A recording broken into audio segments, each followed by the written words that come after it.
hopefully it's okay.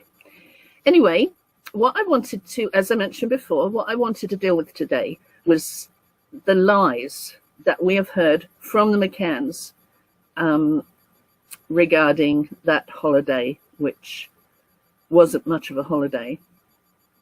And I think I'll just go over quickly, if I can, for those that didn't actually see the timeline.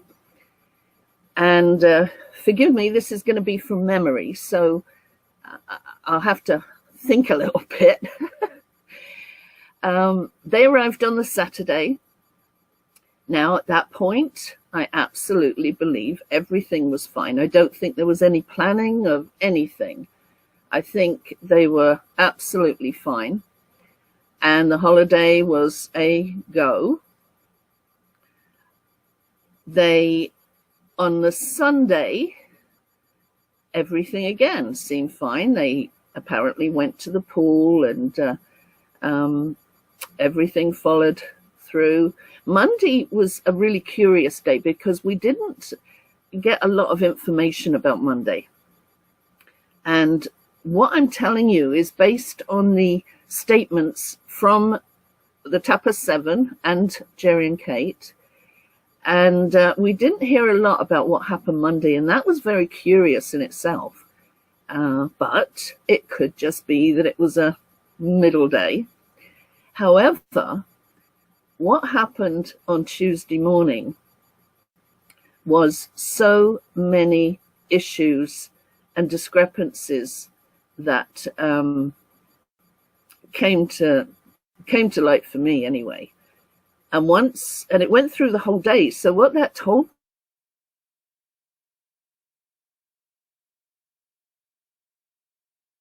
to start. And now the initial video that I was going to show you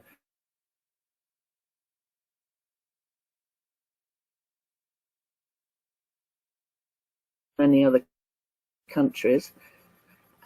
So I'm not going to play that one, which I was planning on, but I will play you one I don't think we actually got to. When I did the original discrepancies, I don't think we actually got to that video.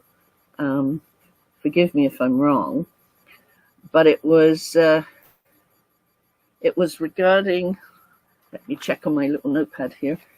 It was regarding the mini tennis. And what happened there is that from everything I've seen, I don't believe Madeline was at mini tennis for several reasons. But this video will give you an idea of some of the reasons why I question it. So, okay, if you can just bear with me here.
Que é uma fotografia, há uma fotografia essa semana dessas férias da Madeleine, em que ela está com umas bolas de ténis e que se nota um Mickey Mouse aqui nesse pulso lá direito.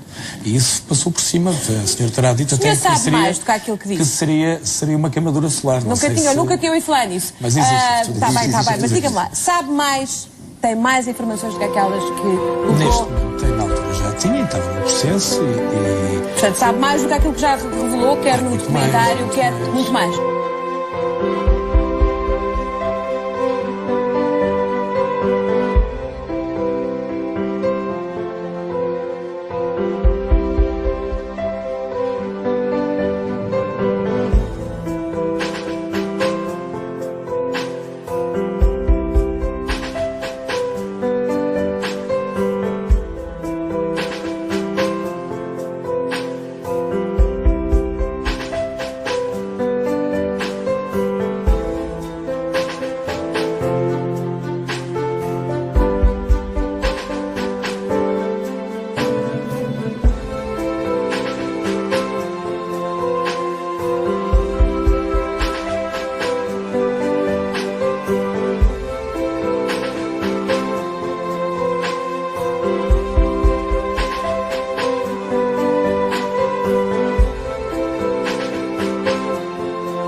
Well, I'm not sure how it's looking for you. I had to cut that out, I think, a little bit before the end.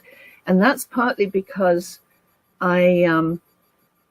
the computer I'm playing that on is skipping and I'm not getting the full video. So I'm not sure what you're getting. I'm hoping you're getting the full video. Maybe I'll change computers in a minute.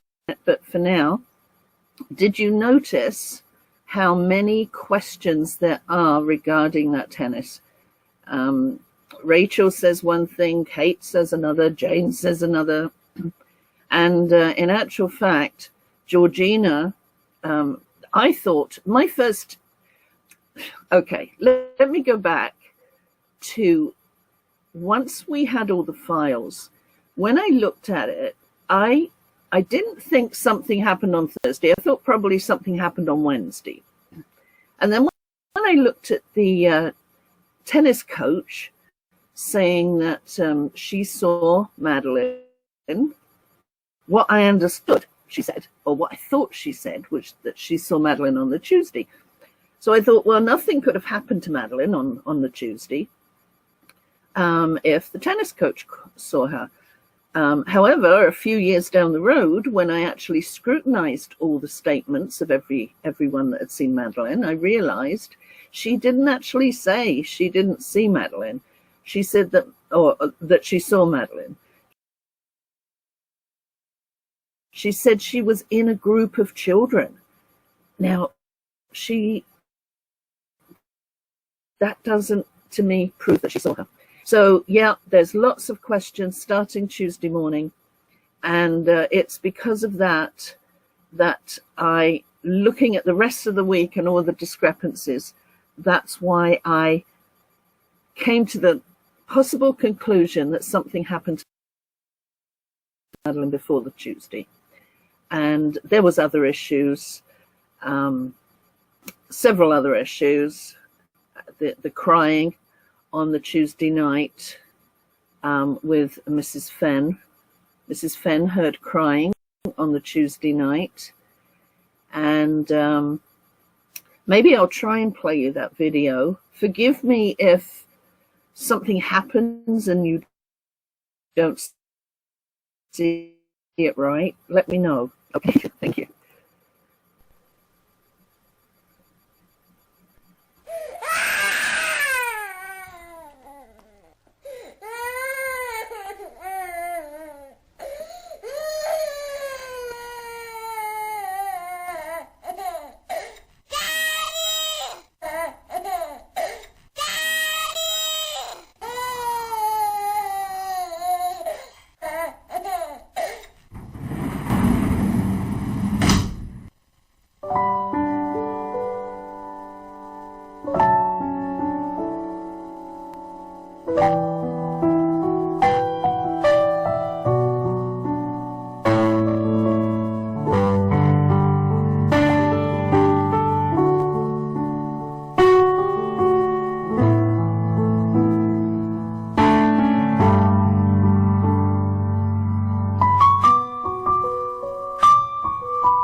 She had a moment and got out of bed and started crying and started looking for it. I mean, I don't want to dwell on it too much. I mean, I don't know if you saw the documentary last night, so I mean, I have talked about it. Madeline made a comment in passing that, where were you when I cried? Not just to Mummy, by the way, just generally. It just seemed a bit odd. I mean, it was a very kind of passing remark, and we just thought she doesn't usually wake up, and she woke up, that means that, you know, she must have fallen back asleep very quickly, and then she moved on. You know, she moved on.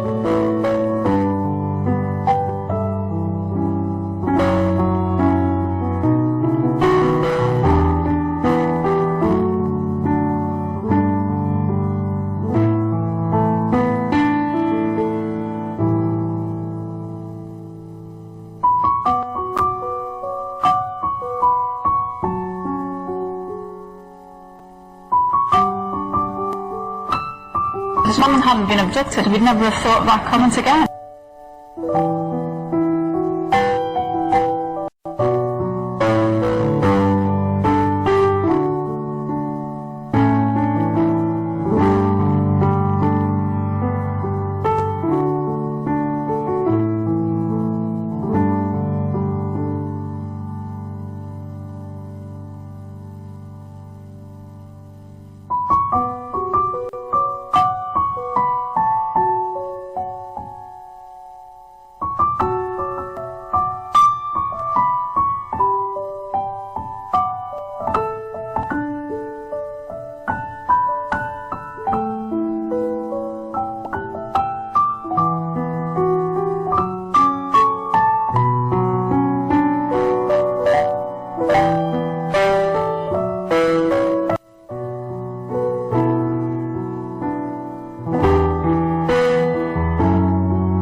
Madeline made a comment in passing that, where were you when I cried?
Okay, I'm back again.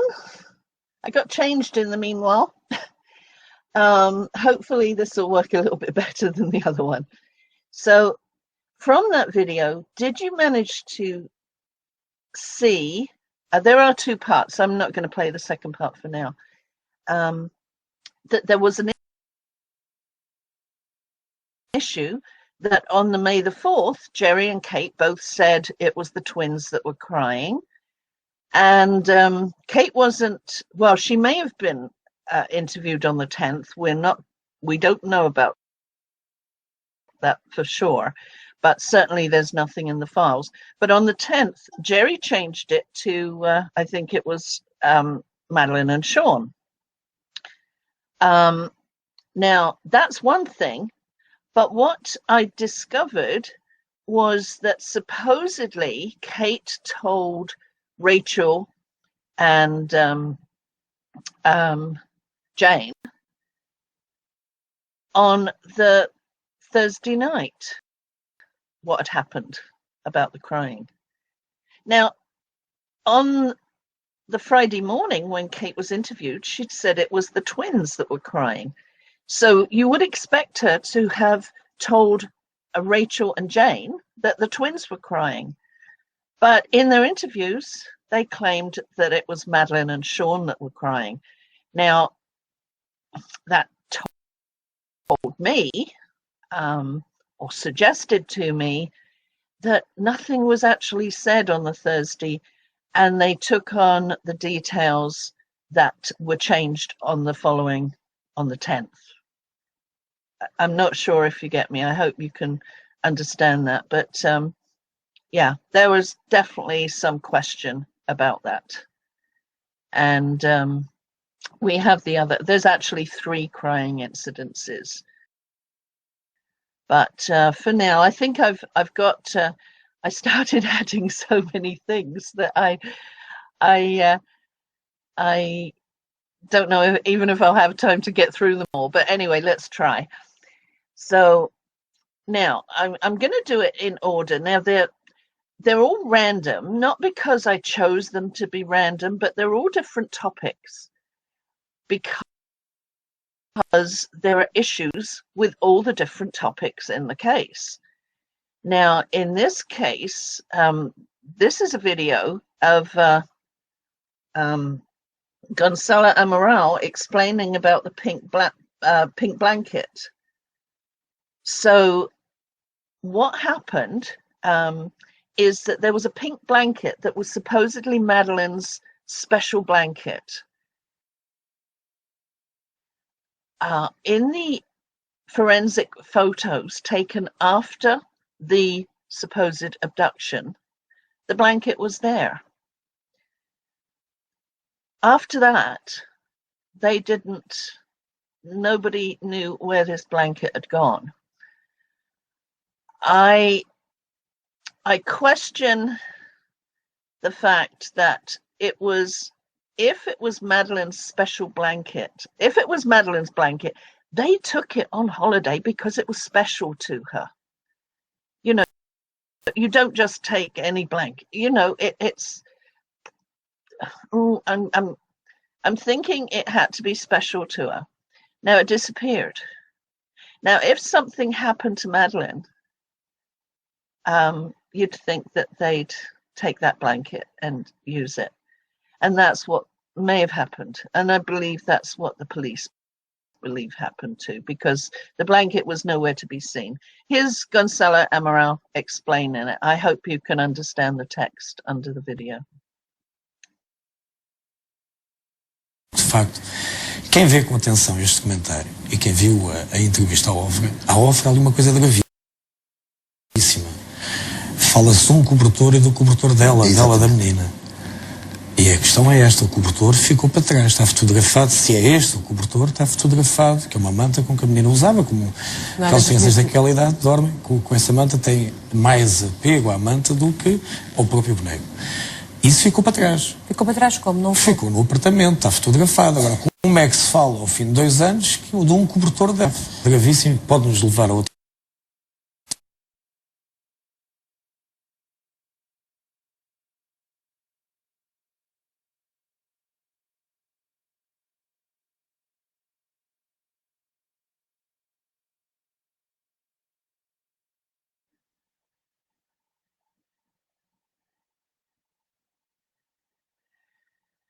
Now, I think you can see from that it definitely was an issue that the pink blanket went missing. But there was also another thing that happened, and that was the blue bag that was seen in the closet close to where Eddie, the cadaver dog, alerted. That also went missing. And it was an issue because the police asked several of the Tapas 7 if Jerry had carried a blue bag around with him. And these are some of their comments. Well, first of all, I'll show you you can see in there that the blue bag was located on that shelf, and Eddie, the cadaver dog, alerted right in front of there. They claimed, and all the friends claimed, they'd never seen Jerry with a tennis bag. That could be questionable. I did find a picture of him carrying a bag, but I don't seem to have it here, of course. But never mind. So, and anyway, the fact that here we have Gonzalo.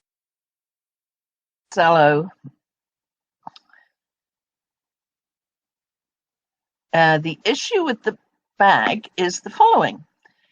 Gerald McCann said at one point in time that he did not have any sports bag. And indeed, a sports bag existed. There are photographs taken inside the apartment. Immediately after the disappearance, an hour later, and the sports bag is there inside the closet and is of a darkish blue color. Thus, those photographs exist, contrary to what anyone can say that they did not own a sports bag. The sports bag was there. So what happened to the bag? What took place next?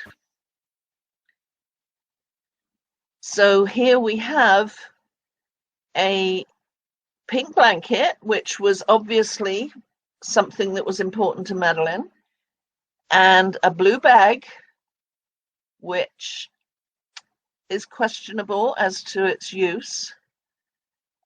Both missing, both there after the so-called abduction. They're both there, but they disappeared, never to be seen again. I think that's pretty sad.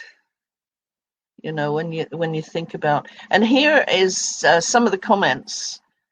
Well, I can't read them, but there's some of the comments of, maybe I can, that the police asked them, what about a kit bag? Would they have had a kit bag with them? And David Payne answered, he certainly didn't have a great big tennis bag or a, you know, I mean, I used to be a squash or a semi-professional squash player, and you know, they certainly didn't have anything that I would call a kit bag from days when I played. You know, a lot of sport, if they had a rucksack or some, and he carries on, and then he goes on to say that there was nothing of that size that you could hide a tennis racket in or anything. Now, is that not something that would make you think? Rachel was asked, did anyone else in the group take the equipment? And she said no. So Matthew was asked, do you know whether the rest of the group had taken equipment or was it available to hire?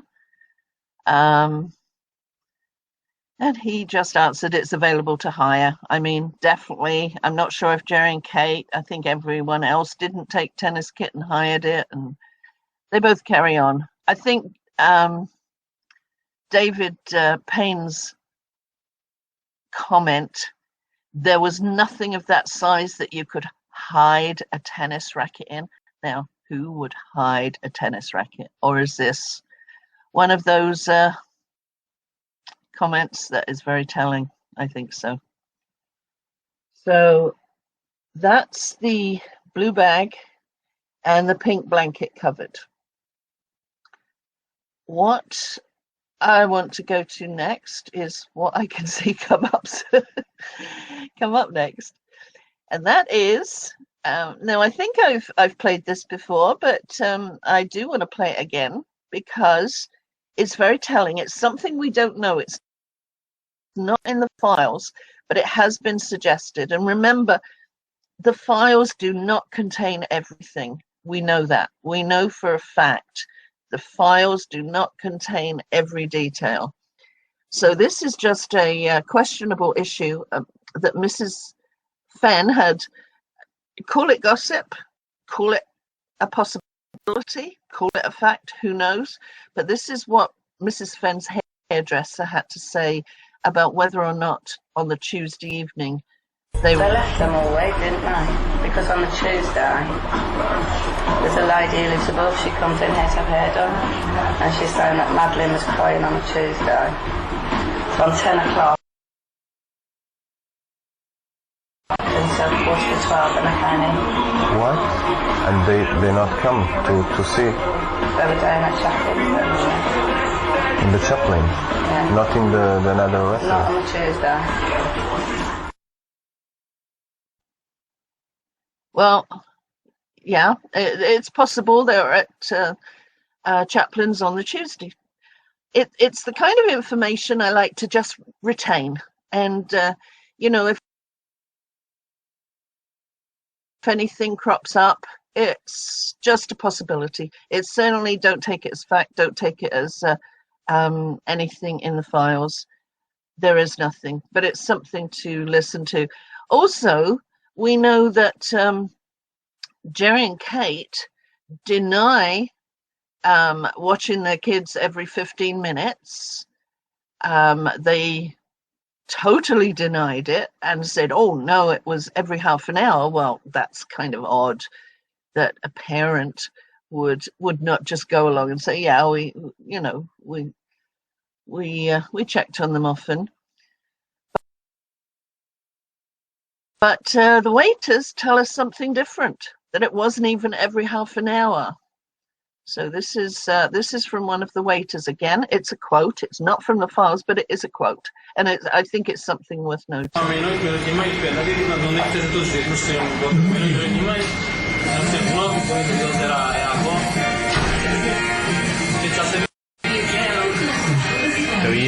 Io ho appartamento o no?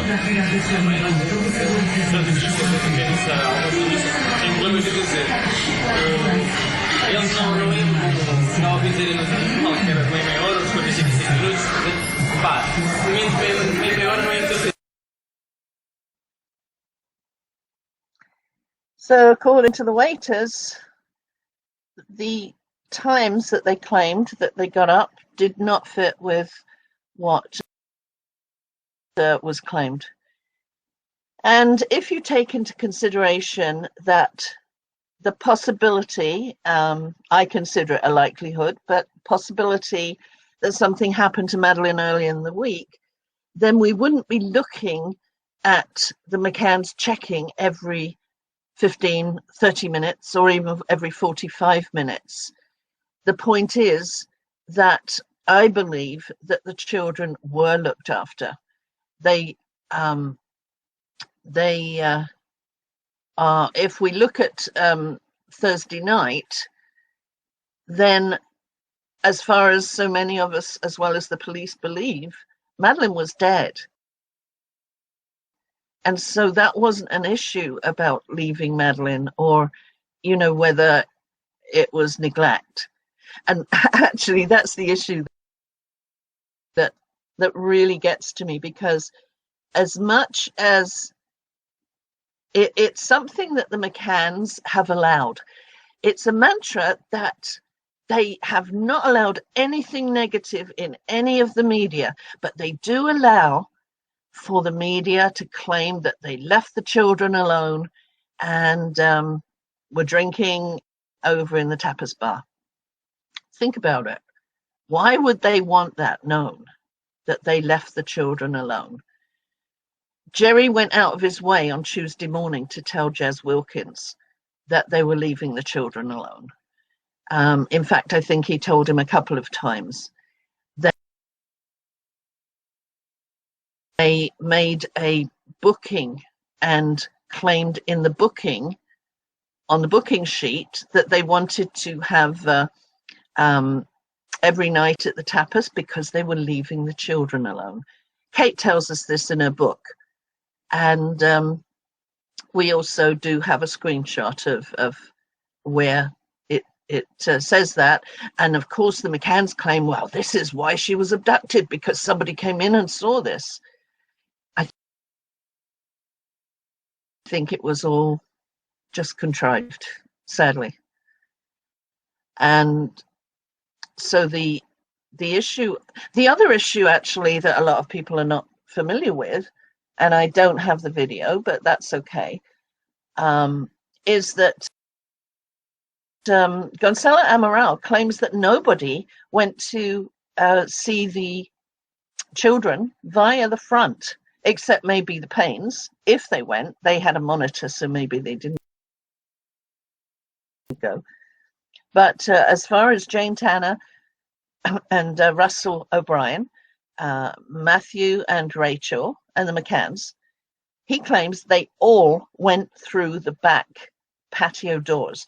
Now, the patio doors could only be locked from the inside. So if you were going to gain entry through the patio doors, you either had to leave them open, or you somebody was in there to let you in. And that's what I absolutely believe, is that the children were looked after. It was only after something had happened to Madeleine that they had to change everything around. And there is one particular video which kind of shows me the very likelihood that that is what happened, is that they initially claimed that the shutters had been jemmied. They told everybody, all of their friends, the shutters were jemmied, they were up and the window was open, and somebody got in and took Madeleine. The following day, it was discovered, of course, nothing had happened to the shutters. They weren't damaged. And now on the morning, Jerry had claimed, the following morning, Jerry had claimed very specifically that he'd come in through the front door, he'd used his key to unlock the door and come in and see Madeleine. But funnily enough, a little later, they change it. They change it to claim that, oh no, we came in through the patio doors because I didn't want to wake her up. Now, how odd is that? How convenient. I mean, if they hadn't have changed it, then there wouldn't have been an entry point for the abductor to get in, because it was shown and proven that the shutters weren't damaged from the outside, which they would have been if there was an abductor. So it very conveniently changed. And here is a video of him actually claiming that they came in through the patio doors. Now, initially, as we know, it was the front doors.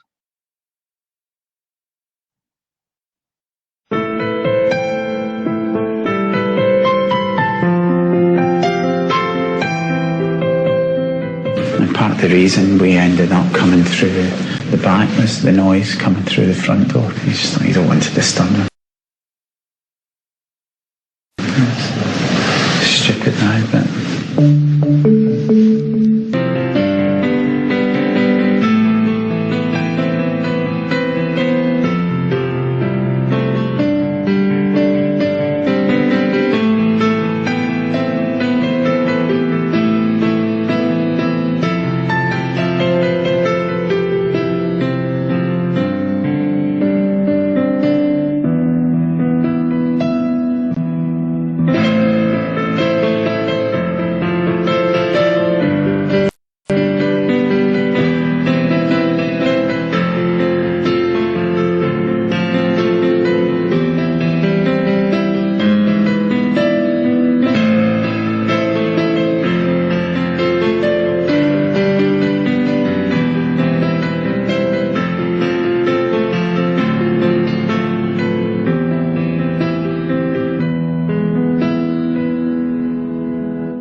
So as you can see, he another changed story. I mean, the story's changed. I will give anybody the allowance for memory. In fact, most of what I've done right the way through, I do not take what could be considered a memory issue for obvious reasons. But when somebody, the night before his interview, had said, yes, I came in through the front door.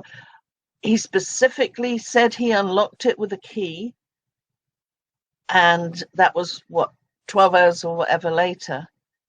And then decides later, well, hang on, that means that the abductor couldn't get in. So he changes it to leaving the patio doors open. That was the first thing that came to my mind, and maybe to yours too. Here's another example of how they backtracked, and this is using Clarence Mitchell, their PR man.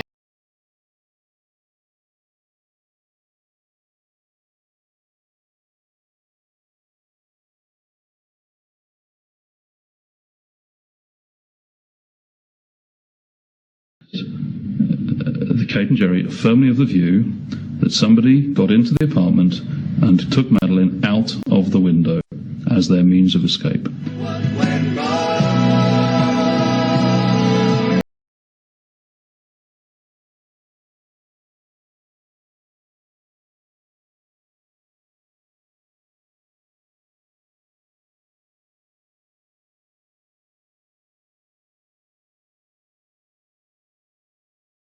Cut and dried case of child abduction.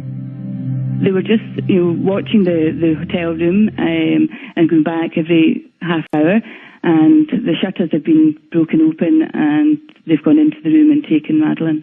Is this a little girl, the sort of little girl that could have wandered off on her own? Would that be at all an option to look at? Or do no, not at all. It's been broken into. In the hours and days that followed, the McCANNS family and friends in the UK told reporters that the shutters were variously broken, jimmied open, or smashed. In fact, the shutters were not in any way damaged.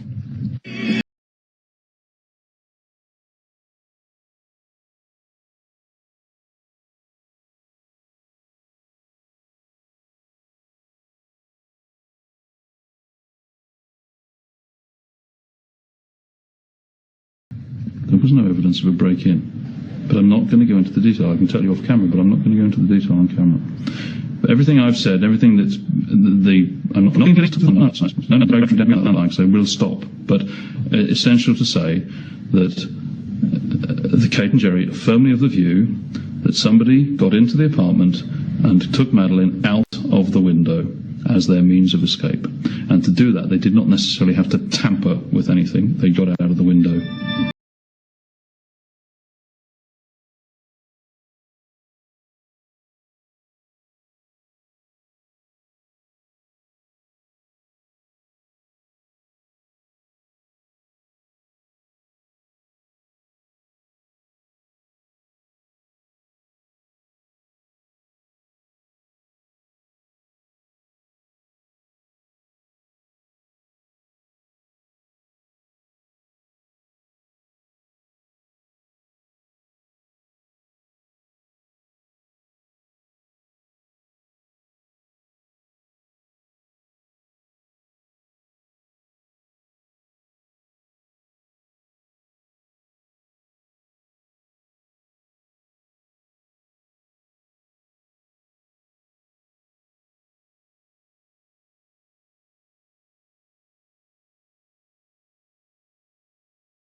Well, I hope you find that as interesting as I did.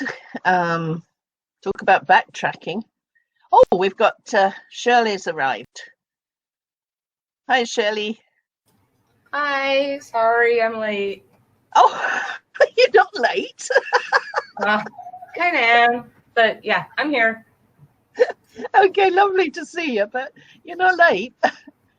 If you're not here, you're not here, but I don't judge you by your time. But anyway. I know you don't, but lovely, yeah. Lovely to see you. So now I'm going to go slightly different here. As I said, all the topics that I'm doing right now are not necessarily related. They are different topics that I chose because there is an issue. In this case, it's just a quick little, I kept coming across all these videos that I've done and totally forgotten about, and they don't really fit into any Saturday topic, so I've kind of added them on here. And this one I thought was an interesting one. It's a comment by Isabel Duarte, their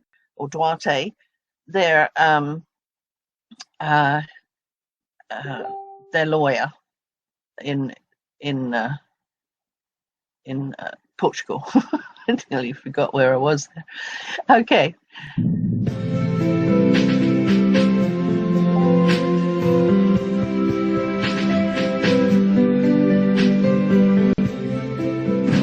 Kate and Jerry McCann are suing Gonçalo Amaral. They say his allegations are false and not only libel them, but also damage the hunt for Madeleine. Hi, it's Richard Bilton from BBC Panorama. We're here for Isabel Duarte. The libel lawyer concedes that defending the McCanns against the former detective is not a popular fight here in Portugal. I feel alone. Why? I feel alone because I don't feel support. Not in public opinion. I have friends that don't want to talk to me about the case. Why? I don't understand. Because everyone believes in Gonçalo Amaral. Everyone believes that I am defending a father and a mother that have killed the daughter and got rid of the corpse.